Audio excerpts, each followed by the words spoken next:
ایک بہت بڑی شخصیت ایت اللہ نائینی رحمۃ اللہ علیہ کہتے ہیں کہ جب دوسری جنگ عظیم تھی اور اس وقت ایران کے حالات بڑے خطرناک تھے، آدھے ایران پہ برطانیہ قابض تھا اور آدھے ایران پہ روس قابض تھا، اور وہاں قحط تھا، بیماریاں تھیں، لوگ غربت سے مر رہے تھے، میں بڑا پریشان تھا۔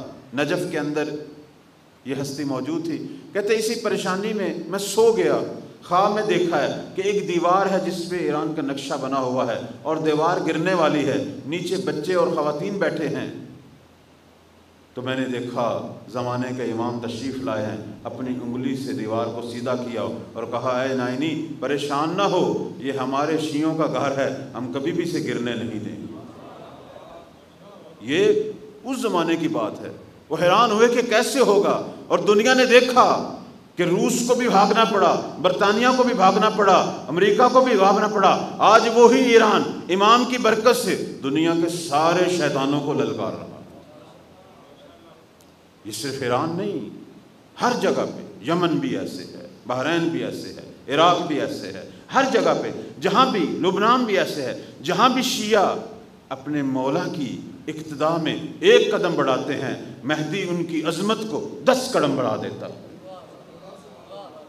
مولا کے ساتھ اپنا رابطہ مضبوط کرے۔